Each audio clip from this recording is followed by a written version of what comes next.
चंद साल पहले जब देश और प्रदेश में कोविड त्राहिमाम मचाए हुए था तो बिहार में लैब टेक्नीशियन की नियुक्ति की गई थी। बताया जा रहा है कि तब ये दावा किया गया था कि लैब टेक्नीशियन जो हैं वो कोविड पीड़ितों के इलाज में मदद करेंगे। लेकिन अगर इनकी बात माने तो इनका ये कहना है कि सरकार ने इनसे सेवा तो ली, लेकिन इनकी सेवा के विस्तार करने के बजाय इनको नौकरी से ही हटाने का पक्ष ले लिया है। गर्दनीबाग में ये राज्य के तमाम लैब टेक्नीशियन इकट्ठा हुए हैं, धरने पे बैठे हैं, लगातार नारेबाजी कर रहे हैं। हम उनसे ये जानने की कोशिश करेंगे कि उनकी मांगे क्या है, वो क्यों यहाँ आए हैं, क्यों नारेबाजी कर रहे हैं। आप लोग यहाँ पे आए हुए हैं, पूरे बिहार से आप लोग आए हुए हैं। क्या है आप लोगों की मांगे, क्यों आप लोग सरकार के खिलाफ नारेबाजी कर रहे हैं, ज़रा ये बताइए। सर, हम लोग जिस समय कोरोना एक वैश्विक महामारी बन करके भारत में भी उसका पदार्पण हुआ था, उस समय हम लोगों की 2020 में कोविड एलटी के रूप में, लैब टेक्नीशियन के रूप में हम लोगों की बहाली हुई थी। और लगातार सबसे पहले हम लोगों की 3 महीने के लिए बहाली हुई थी, ये कह करके कि अभी देश में वैश्विक महामारी है, सेवा भाव से आप लोग इस जॉब को कीजिए और हमारे जो देशवासी हैं उनकी आप मदद कीजिए। हम लोगों ने बिना कोई सोच समझ के हम लोगों ने इस काम को शुरू किया और धीरे धीरे जब 3 महीने हो गए, फिर 3 महीने हो गए, फिर 3 महीने एक्सटेंशन पे एक्सटेंशन होते होते तब तक हम लोग जहाँ प्राइवेट या बहुत अन्यत्र जगहों पे हम लोग जॉब करते थे, सारे जगहों छोड़ करके हम लोग आ गए इस जगह पे। अब लगातार हम लोग जब 4-4.5 साल सरकारी सेवाओं में अपना योगदान दिया, फिर आज कहते हैं कि आप लोग अब बाहर चले जाइए। जो एक्सटेंशन मिला, जो आप लोगों ने योगदान दिया, सैलरी मिलती थी आप लोगों को? कितनी सैलरी मिलती थी? एक मजदूर का जो मुख्य वेतन होता है या उसका डेली बेसिस बोले तो उसका भी 600 रुपया पर डे के हिसाब से होता है। बोलने में हम लोग को शर्म आता है कि मैंने एक लैब टेक्नीशियन एक प्रोफेशनल कोर्स कर करके मात्र 400 रुपया पर डे पे मैंने अपने देश की सेवा की। मात्र 400 रुपये और 12,000 परिश्रमिक, और कोई संडे नहीं, कोई दुर्गा पूजा नहीं, कोई छठ पूजा नहीं, कोई दिवाली नहीं। और हम लोगों ने इस देश की सेवा की, यहाँ तक कि जिस समय जब एक बाप अपने बेटे के लाश को नहीं छूता था, एक बाप अपने बेटे के लाश को नहीं छूता था, एक माँ अपने बेटे को नहीं छूती थी, एक बेटा अपनी माँ को नहीं छूता था, उस समय हमने उसकी लाश को अपना माँ समझकर, अपना बाप समझकर, अपना भाई समझकर उसे दाह संस्कार करने का जो काम किया था वो हम लोग कोविड एलटी ही किया था। उनको उठा करके उनकी सेवा करना वो हमारे दायित्व था, हमने निभाया वो फर्ज। मगर आज उस समय हमारे प्रधानमंत्री जी कहा करते थे कि ये लोग कोरोना वॉरियर्स हैं, हेलीकॉप्टर से फूलों की वर्षा होती थी। आज क्या हुआ?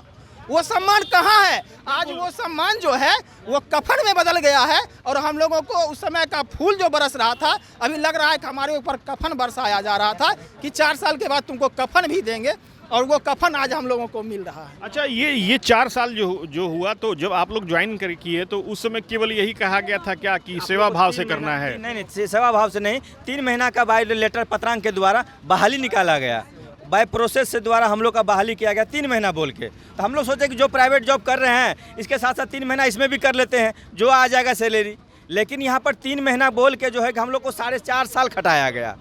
दुख की बात ये है, जब हम लोगों ने प्राइवेट जॉब जो करते थे उसको छोड़ना पड़ा, क्योंकि एक कोविड बहुत बड़ी महामारी थी। ये तो आप लोग को भी पता है कि बहुत बड़ी महामारी थी, पूरा विश्व त्राहिमाम कर रहा था इस महामारी से। लेकिन हम लोग का जब बोले कि जब हम लोग कोविड में जब काम करते थे तब डीएम सुबह जो है कि चंदन टीका लगा के अक्षत छीट के हम लोग को निकालते थे कि आप लोग का भविष्य इसमें ब्राइट होगा। आप लोग जो है कि जो प्राइवेट काम है उसमें मत देखिए, इसको देखिए, ये भविष्य आपको बहुत अच्छा ब्राइट होगा इसमें, और आप लोग को कभी निकाला नहीं जाएगा।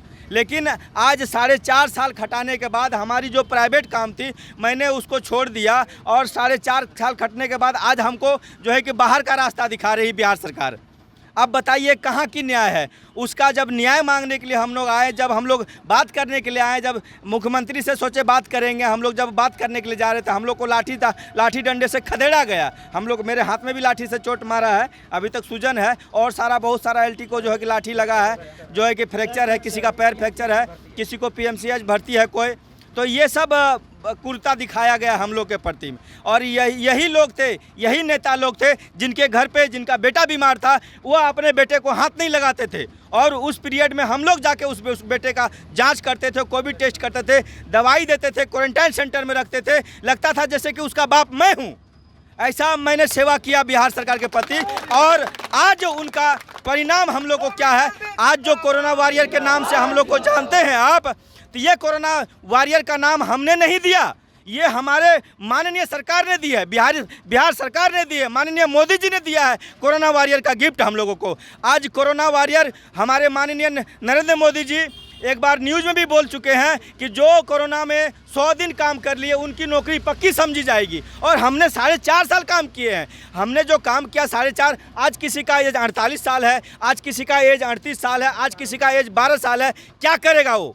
बिल्कुल, बात आपकी बिल्कुल सही है। हमारे साथ महिलाएं भी हैं, हम उनसे ये भी जानने की कोशिश करेंगे कि कितनी परेशानी हो रही है जब आप लोग इतने दिन नौकरी किए और अब आज बोला जा रहा है कि आप लोग नौकरी में नहीं रहेंगे। क्या कितनी परेशानी हो रही है, घर परिवार कैसे चला रही हैं आप लोग? हम लोग उस महामारी में अपने घर परिवार और छोटे छोटे बच्चों को छोड़कर हम लोग समाज को और जनहित को सेवा किया, देश को सेवा किया।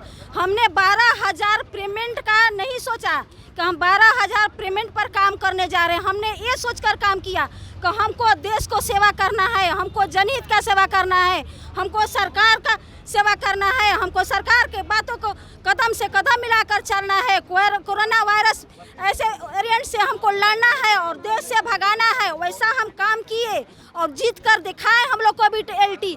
लेकिन नीतीश सरकार का मतलब क्या होता है कि बिहार का रोजगार, लेकिन कोविड-19 आज हो गए हैं बेरोजगार। हम लोग आ गए हैं आज रोड पर, अब हम लोग कहाँ जाएंगे? किसी का 40 एज पार हो गया इसी में करते करते, किसी का 42 एज पार हो गया है। हम लोग रोड पर आ चुके हैं, हम लोग तो घर भी अब नहीं जा सकते हैं शर्म के मारे। हम लोग का मान सम्मान खत्म हो रहा है। मान सम्मान के लिए तो कोई अपना जान भी दे सकता है। और देंगे हम लोग यहाँ पर अनिश्चित काल धरना देंगे, हम लोग रहेंगे। हम लोग यहाँ बहन को और लड़कियों को, बेटियों को यहाँ पटना में नीतीश सरकार ने डंडे से दौड़ा कर पिटवाए हैं और पिटते पिटते धरना स्थल तक पहुंचवाए हैं। ये भी नहीं है कि छोड़ो 1-2 डंडा मार कर छोड़ दिए, नहीं, पिटते पिटते धरना स्थल तक पहुंचाए कि भागो जाओ, अब तुम लोग धरना स्थल पर तुम लोग रहो, तुम लोगों का वही स्थान है, घर जाओ, पैसा नहीं है, फंड नहीं है, अब खत्म हो गया। जब जान बचाना था तो हम लोग थे, आज बोल रहे हैं सरकार की पैसा नहीं है, फंड नहीं है, घर जाइए। हम लोग कहाँ जाएंगे? हम लोग तो रोड पर आए हैं। ये जब आप लोगों ने ज्वाइन किया था यहाँ पर लैब टेक्नीशियन के रूप में, तो आप लोगों का जो काम था वो जो पुरुष आपके कर्मी हैं उनके बराबर ही था या कुछ अलग था? बराबर ही था। क्या काम करते थे आप लोग पुरुष, जैसे पुरुष करते थे? सैंपलिंग लेते थे, नाक से मुंह से उसका जांच करते थे। नेता सबको क्या घर घर जाके वहाँ भी जा सैंपल लेते थे। पुलिस ड्यूटी भी लगती थी क्या किसी जगह पे, कहाँ जाना है नहीं जाना है? बुला लेते थे, कैदी आता था उसको 8 बजे रात को भी आके जांच करते थे, आके उसको भी आज स्टेशन पर भी किए हैं, सब जगह करते थे जा जाके, और यहाँ पर ला के रोड पे फेंक दिए हम लोग के, आप लोग जाइए अब। अच्छा, इसके पहले जो है आप लोग जो अभी यहाँ अनशन में बैठे हुए हैं, तो इसके पहले आपने सरकार से कितनी बार गुहार लगाई थी? कौन कौन मंत्रियों से आप लोग मिले थे, जरा ये बताइए। इससे पहले जनवरी में भी हम लोग को रोड पे कर दिए थे। जनवरी में सब लोग 1 जनवरी मना रहा था, लेकिन हम लोग 1 जनवरी नहीं मना रहे थे। हम लोग यहाँ पे आप लोग सरकार के किस नुमाइंदे से मिले? किया है सरकार। पिछले बार भी हम लोग धरना स्थल पे बैठे, तो फिर 3 महीना का लॉलीपॉप दे दिया कि लो चूसो, जब तक से चलेगा तब तक से चूसते रहना, फिर ख़त्म हो गया, फिर जाओ घर, फिर धरना स्थल पे बैठो। तो फिर क्या पता फिर वो बोलेगी कि 3 महीना के ले लो, जाओ लॉलीपॉप चूसो। लेकिन इस बार हम लोग नहीं मानेंगे, इस बार हम लोग 3 महीना का एक्सटेंशन नहीं लेंगे। आप लोगों ने पहले किससे मुलाकात की थी? कुछ आप लोगों ने ज्ञापन वगैरह भी दिया था? किस मंत्री से मिले थे आप लोग, कब मिले थे? स्वास्थ्य मंत्री से भी मिल चुके हैं। स्वास्थ्य मंत्री का यही कहना है कि बाबू उधर से फंड नहीं आ रहा है, केंद्र सरकार से फंड नहीं आ रहा है, जो कि केंद्र सरकार में इन्हीं का सरकार है और बिहार सरकार में इन्हीं का सरकार है। देखिए, हम लोग जो कोविड-19 है सिर्फ बिहार में ही नहीं है, उत्तर प्रदेश, राजस्थान, हरियाणा, मध्य प्रदेश और स्टेट में भी कोविड-19 को निकाल दिया, लेकिन उन लोगों का समायोजन कर दिया गया।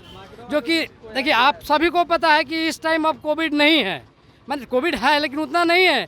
हम लोग अभी जनरल लैब में काम कर रहे थे, तो यही जनरल लैब में काम, और सरकार ने डाटा भी मांगा है कि जो कोविड-19 हम दे रहे हैं सैलरी उनका, कि कोविड-19 कर क्या रहे हैं, जब कोरोना जांच नहीं हो रहा है तो कोविड एल क्या कर रहे हैं? फिर डाटा भी गया, हमारे DPM sir, civil surgeon sir data भी लिख के दिए हैं कि ये फलाना एलटी इस महीने में इतना जांच किया है। हम लोग खुद डाटा बनवा के भेजे हैं, 8000 जांच किए हैं। तो आप लोग यहाँ बैठे हैं, आप लोग की मुख्य मांगे क्या है? सेवा का विस्तार है, समायोजन है, ये क्या है? हम लोग का मुख्य मांग यही है, सरकार से यही रिक्वेस्ट है कि हम लोग कोविड काल में भी काम किए, जनरल लैब में भी काम किए, तो हम लोग का यही रिक्वेस्ट है कि सरकार अब हम लोग का सेवा अवधि 60 साल के लिए विस्तार कर दीजिए। हम लोग सेवा करना चाहते हैं। आप लोग अभी आमरण अनशन पर बैठे हुए हैं, अगला कदम आप लोगों का क्या होगा अगर सरकार आपकी बात अगर फिर भी अभी भी नहीं सुनती है तो? देखिए, जैसे माइक्रोबायोलॉजिस्ट 9 महीने के लिए ज्वाइन किए थे हम ही लोग के साथ, उन लोग को 60 साल हो गया, वैसे हम लोग का भी कर दे। अब नहीं सरकार करेगी तो हम लोग घर से तो शपथ खा के आए हैं, या तो रोजगार लेके जाएंगे, नहीं तो यहीं जान हत्या कर लेंगे अपना। जब हमारे पास रोजी रोजगार ही नहीं रहेगा तो हम घर जाके क्या मुंह दिखाएंगे? बिल्कुल। तो देखा जिस तरीके से इन्होंने अपनी बातों को कहा, इनका स्पष्ट रूप से ये कहना है कि जिन मुद्दों पे सरकार ने इनको नौकरी पर रखा था उन मुद्दों को सरकार पूरा करे। इनका ये कहना है कि इनकी बातों को सुना जाए। सरकार, इनका ये भी आरोप है कि सरकार इनकी बातों को नहीं सुन रही है, इनसे वार्तालाप का मौका नहीं कर रही है, इनके लिए रास्ते बंद हैं और ये अपने उस बंद रास्ते को खोलने की एक कोशिश कर रहे हैं, खटखटाने की कोशिश कर रहे हैं। अब देखना ये होगा कि इनकी ये जो मांग है, जो गर्दनीबाग धरना स्थल से जो उठी हुई है, उस पर सरकार क्या, कब और कैसे एक्शन लेती है और इनका समायोजन या फिर जो भी इनकी मांगे है उसको पूरा करती है। Sujeet Kumar, TV9 digital, Patna.